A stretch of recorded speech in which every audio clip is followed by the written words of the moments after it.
በዩናይትድ ስቴትስ የፖለቲካ መዲናና በሚኒያፖሊስ ጎዳናዎች ላይ ሁለት የተለያዩ ግን ደግሞ አነጋጋሪ ክስተቶች የአሜሪካን ሕዝብ ቀልብ ስበዋል።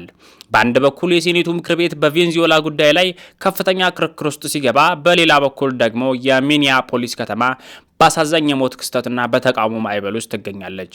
በዋሽንግተን የስልጣን ኮሪደሮች ውስጥ ዋነኛው የመወያያ አጀንዳ የፕሬዚዳንት ትራምፕ የቬንዙዌላ እቅድ ሆኗል። ፕሬዚዳንቱ አሜሪካ በቬንዙዌላ ላይ ያላት የፖለቲካ የበላይነትና ቁጥጥር ለተወሰኑ ዓመታት ሊቀጥል እንደሚችል ፍንጭ ሰጥተዋል። ይህንንም ተከትሎ ሴኔቱ በጦርነት ስልጣን ውሳኔ ላይ ድምፅ ለመስጠት በዝግጅት ላይ ነው። የሴኔቱ አብላጫ መሪ ጆንቱን ዴሞክራቶች የሚያነሱትን ተቃውሞ የፖለቲካ ጨዋታ ሲሉ አጣጥለውታል። እንደ ጆንቱን ገለጻ ከሆነ የአሜሪካ እርምጃ የቬንዙዌላ መሪ ኒኮላስ ማዱሮን ለፍርድ ማቅረብን ያለመ ነው።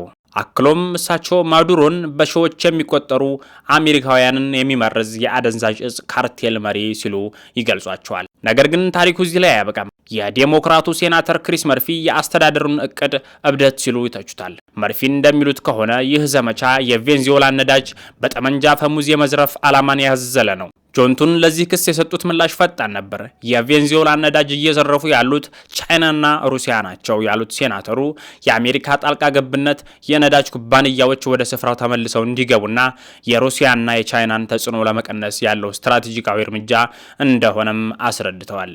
የፖለቲካው ሙቀት በዋሽንግተን ሲንር፣ በሚኒያፖሊስ ከተማ ደግሞ ሌላ አሳዛኝ ድራማ እየተከናወነ ነበር። በከተማዋ በተቀሰቀሰ ተቃውሞ ላይ አንዲት ሴት በፌዴራል የሕግ አስከባሪዎች በተተኮሰ ጥይት ሕይወቱ አልፏል። የሀገር ውስጥ ደህንነት መስሪያ ቤት እንደገለጸውም ግለሰቧ ተሽከርካሪውን በሕግ አስከባሪዎች ላይ እንደ መሳሪያነት በመጠቀም ጉዳት ለማድረስ ሞክራ ነበር። ይህን ክስተት ተከትሎም በከተማዋ ከፍተኛ ተቃውሞ የተቀሰቀሰ ሲሆን ተጨማሪ የፌዴራል ፖሊሶች ሁኔታውን ለመረጋጋት ወደ ስፍራው መጉረፋቸው ተሰምቷል።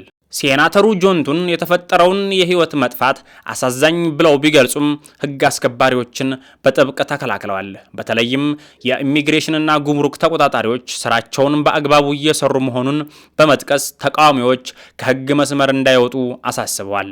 ህግ አስከባሪዎችን ማጥቃት የፌዴራል ወንጀል ነው ሲሉም ከባድ ማስጠንቀቂያ አስተላልፈዋል።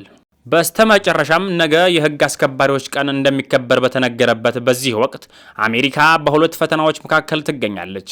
በአንድ በኩል በደቡብ አሜሪካ የጂኦ ፖለቲካ የበላይነትን የማረጋገጥ ፍላጎት፣ በሌላ በኩል ደግሞ በሀገር ውስጥ የዜጎች መብትና የህግ የበላይነትን የማስከበር ውጥረት።